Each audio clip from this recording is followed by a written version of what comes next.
प्यारे बच्चों, जयराम जी की। आज हम लोग पढ़ने वाले हैं कैलेंडर। कैलेंडर यानी पंचांग। हिंदू धर्म में हम लोग जिस पंचांग का यूज करते हैं वो तिथि के लिए होता है, और उसमें कई बार ऐसा होता है कि दो तिथि एक ही दिन हो जाती है।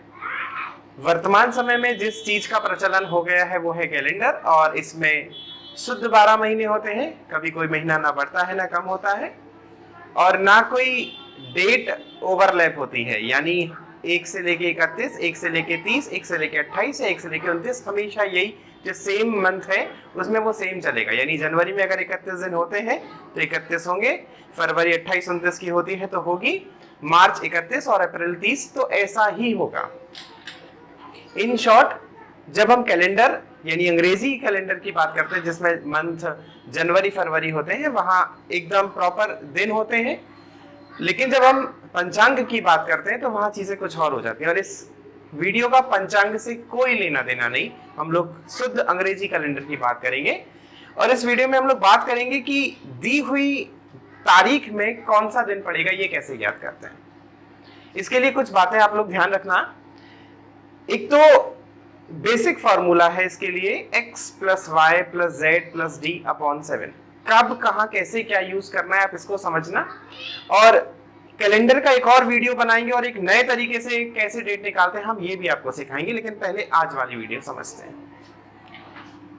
बच्चों, हमने फॉर्मूला यूज किया x plus y plus z plus d upon 7। अब x क्या है, y क्या है, z क्या है, d क्या है, तो जहां x आपको जो भी तारीख दी है उससे 1 साल पहले या उससे 1 साल कम, यानी गिवन ईयर -1, 1 साल पहले। ठीक है ना, जो भी साल दिया है, हम 1949 की बात कर रहे हैं, 2004 की बात कर रहे हैं, जिस वर्ष की बात करेंगे उससे 1 वर्ष कम ले लेंगे, और हम उस साल के अंतिम 2 अंक ही लेंगे।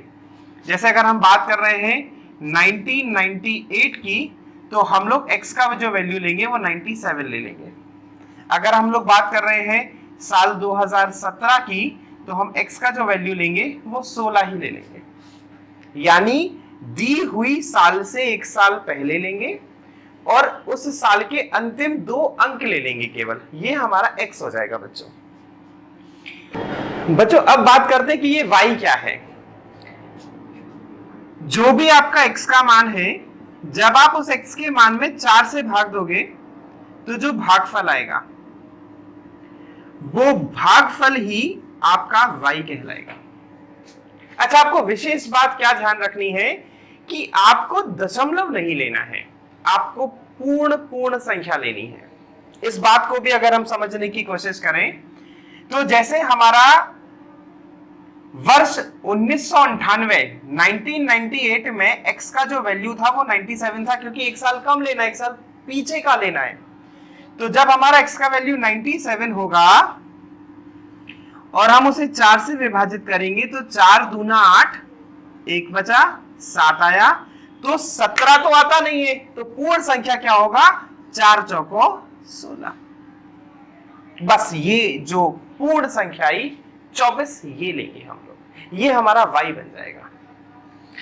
यानी जो साल दी है उस साल से 1 साल पहले और उसके अंतिम 2 अंक, और जो x का मान आया है जब हम उसमें 4 से भाग देंगे तो जो पूर्ण भागफल का मान आएगा वो y हो जाएगा।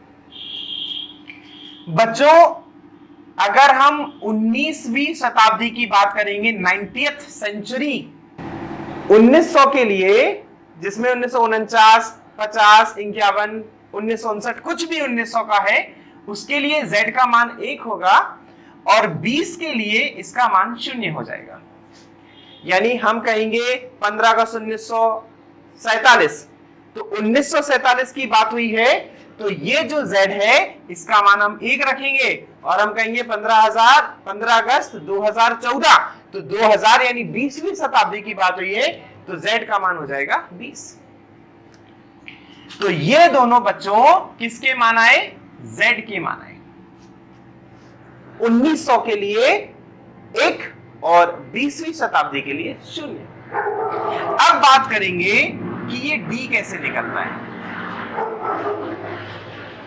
डी को निकालने के डी का जो मतलब है वो है बच्चों टोटल नंबर ऑफ डेज, कुल दिनों की संख्या।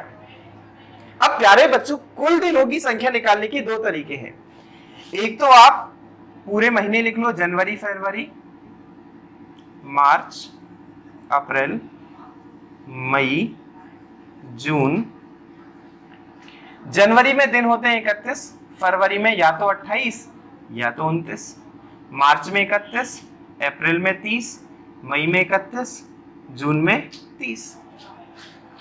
फिर जुलाई, अगस्त, सितंबर, अक्टूबर, नवंबर, दिसंबर। ये बात आप ध्यान रखना बच्चों की जुलाई और अगस्त ये तो लगातार ऐसे महीने हैं जहां 31 दिन होते हैं।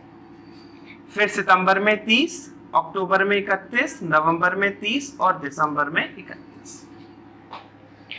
अब आप लोग या तो इन महीनों की जो ये दिन है ये प्रॉपर ऐसे ही जोड़ लो, या फिर 31 में 7 से भाग करेंगे बच्चों तो शेष क्या बचेगा? 3, क्योंकि 7 चौको 28। तो हम इसके लिए 3 भी ले सकते हैं, यानी पूरा 31 नहीं लो। 28 में भाग देंगे तो 0 बचेगा या फिर 1 बचेगा। फिर हम 31 में भाग देंगे बच्चों तो 3, 30 में भाग देंगे तो 2, 31 में 3, 30 में 2, 31 के लिए 3, 31 के लिए 3, 30 के लिए 2, 31 के लिए 3, 30 के लिए 2 और 31 के लिए 3। प्यारे बच्चों, ये जो नंबर है जो मैंने सर्किल में लिखा हुआ है इसको ऑड नंबर ऑफ डेज भी बोलते हैं, विषम दिनों की संख्या। ये भी क्वेश्चन आता है, ये भी अभी हम आपको बता देंगे। आप जनवरी में 31 दिन भी ले सकते हैं और आप जनवरी में 30 दिन भी ले सकते हैं। आप फरवरी में 28 भी ले सकते हैं और 0 भी ले सकते हैं, 29 भी ले सकते हैं और 1 भी ले सकते हैं। इन शॉर्ट 31 का कोड 3 बन गया, 28 का 0 हो गया, 29 का 1 हो गया और 30 का 2 हो गया। जो रटने में माहिर है वो रट ले, लेकिन जो समझदार है वही विवेकशील है, तो वो समझ सकते हैं कि ये 3 2 1 0 आता कैसे है। तो दिनों में 7 से भाग कर दो, जो बचा वो ऑड नंबर ऑफ डेज हो गया। तो ये डी के लिए हो गया। अब हमारा एक्स, वाई, जेड और डी सब आ गया। अब एक बार सहज होकर इसको महसूस कर लो। एक बार फिर से बात कर ले, तो जो भी साल दी है उससे 1 साल अगर हम कम कर देंगे तो वो x बन जाएगा। y जो है वो x के मान में 4 से भाग कर दो तो जो पूर्ण भागफल की संख्या है वो y है। 1900 शताब्दी है तो 1, 20वीं शताब्दी है तो 0, ये z का मान होगा और दिनों की कुल संख्या d हो जाएगा। ये x, y, z, d सब आ गया। बस इतना सा काम हो गया, थोड़ा सा और बचा। अब हम लोग निकालने वाले हैं कि कोई दी हुई तारीख में क्या दिन होगा। अब बच्चों हम लोग किसी दी हुई तारीख में कौन सा दिन होगा ये चेक करते हैं। हम लोग शुरुआत करते हैं जिस दिन हमें आजादी मिली, यानी 15 अगस्त 1947। 15 अगस्त 1947। तो अब हम देखते हैं कि कौन सा दिन पड़ेगा। बच्चों फॉर्मूला ये है और जो मैंने कुछ पढ़ाया है वो आपको नीचे दिखाई दे ही रहा है, मतलब आपको सब कुछ स्क्रीन पे दिख रहा है। आप बस थोड़ा सा अच्छे रेजोल्यूशन के संग इसको देखने का प्रयास कीजिए। बच्चों देखो, जो साल है वो 47 है। मैंने आपको बोला x एक साल पहले ले लो, तो आपका x हो जाने वाला है 46। बच्चों मैंने आपको बोला था जो y है वो x के मान में 4 से भाग कर दो, पूर्ण भागफल ले लो। 4 1 जा 4 और 4 1 जा 4। और जिनको थोड़ा सा डर लगता है, मेरी प्यारी बहन जो 8 साइड से हैं, वो 4 1 जा 4 लेंगी, फिर 6 बचेगा, फिर 4 1 जा 4 लेंगी, 2 बचेगा। अब कुछ नहीं प्यारी बहनों, इतना। जो 8 साइड से वो तो बिल्कुल विश्वास करके चले। आप कमेंट करिए आपको और धीमे चाहिए, हम और धीमे पेज पे जाएंगे, आप बस पढ़िए बहनों। तो y का वैल्यू 11 आ गया और भाइयों को भी पढ़ना है वरना वो बुरा मान जाए। अच्छा z, ये 1900 की बात है और मैंने आपको बोला था 1900 के लिए हम लोग लेकर चलते हैं 1, तो 0 1। अब आया डी। देखो बच्चों, जिनको 31, 30, 28 और 29 समझ आता है वो ले लो, और जिनको ऑड नंबर ऑफ डेज, विषम दिन समझ में आते वो ले लो। अगस्त लिखने का मतलब हो गया हमें जनवरी से लेके अगस्त तक जाना पड़ेगा। यहां अक्टूबर लिखा होता तो हम जनवरी से लेके अक्टूबर तक जाते, हर महीने को लेना पड़ता। अब जनवरी में 3, 1947 में जब फरवरी पड़ेगी तो वो लीप नहीं होगी, वो साधारण होगी। अब लीप क्या होता है मैं थोड़ी देर में आपको समझाता हूं। बस साधारण होगी यानी 28 दिन की होगी, तो फरवरी 0 की। जनवरी, फरवरी, मार्च, अप्रैल, मई, जून, जुलाई और अगस्त। जैसे ही हम अगस्त पे आए बच्चों, तो तारीख कितनी है अगस्त की? 15। आप चाहो तो 15 ले लो और आप चाहो तो 1 ले लो। अब 1 कहां से आया? वैसे ही बिल्कुल जैसे हमने 31 में 7 से भाग किया तो 3 बचा था, इसी 15 में 7 से भाग किया तो 1 बचा, जो शेष बच रहा वो। तो जब हम सारे के सारे विषम दिन ले रहे हैं तो हम 1 ही लेंगे। जोड़ा 3, 6, 9 और 12, 13, 14, 15, 16, 17। तो डी का जो मान आ गया वो बच्चों हमारा क्या आ गया? 17। ये मान हमने रखना शुरू किया। तो बच्चों x का मान 46 फॉर्मूला आपके सामने है, y का मान 11, z का मान 1 और d का मान 17। चलो जोड़ते हैं बच्चों। 7 और 1 8 और 1 9 और 6 15, हासिल आई 1 और 1 2 और 1 3, 4 3 7। 75 में 7 से भाग करेंगे तो 7 धाम 70 होता, 5 शेष बचेगा। बच्चों अब शेष याद रखना 2-4 बातें। जो शेष फल है, जब y बताया था तो बोला था पूर्ण भागफल की संख्या, भागफल, और अब क्या बोल रहा हूं? शेषफल। ऑड नंबर ऑफ डेज, विषम दिनों की संख्या में भी शेषफल से ही काम चल रहा, और हल करके जब 7 से भाग दे रहे तब भी शेषफल ही काम का है। तो शेषफल आ गया 5। पहला दिन सोमवार, दूसरा दिन मंगलवार, तीसरा दिन बुधवार, चौथा दिन गुरुवार और 5वां दिन जो हमारा मान आया ये हमें बताएगा कि उस दिन क्या था? शुक्रवार था।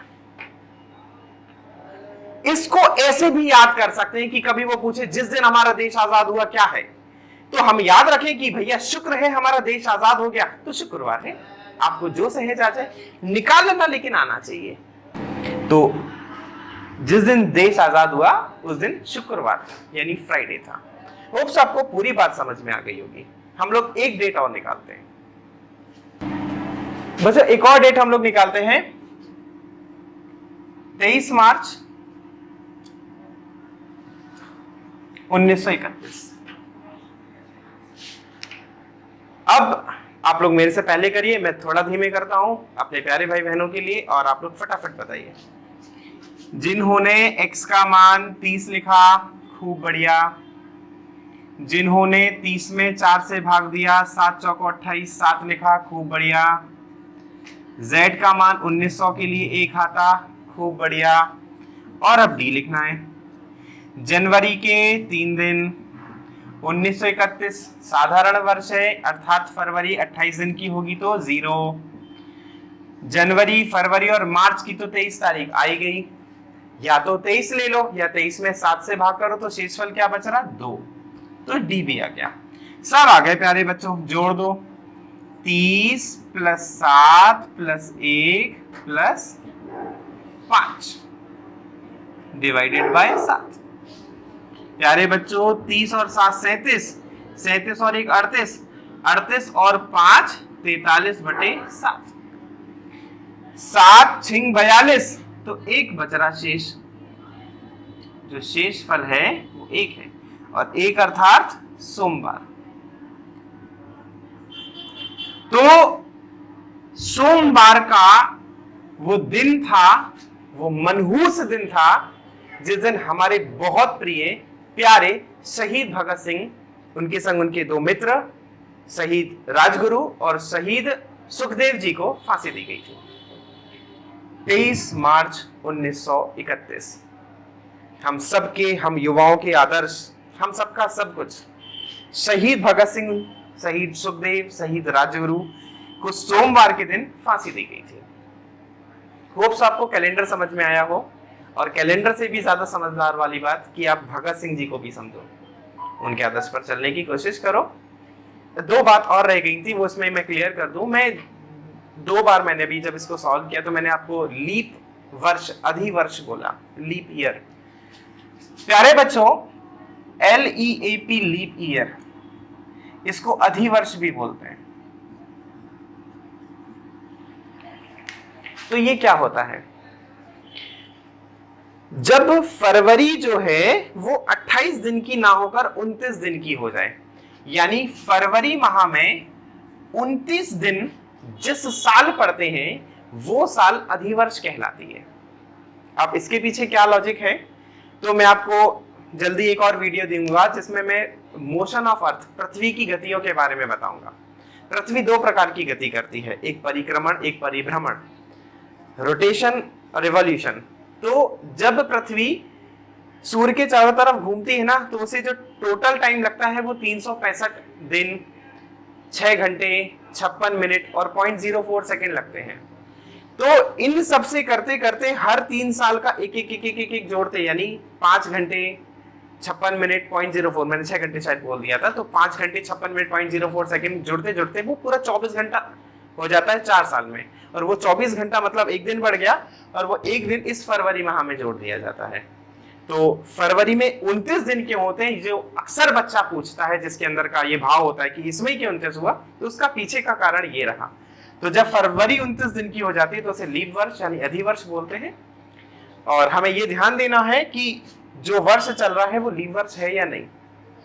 थोड़ा सा और इसमें आपको मैं डिटेल में लेकर जाऊं तो जब कोई दिया हुआ वर्ष 4 से विभाजित हो जाए तो वो लीप वर्ष है।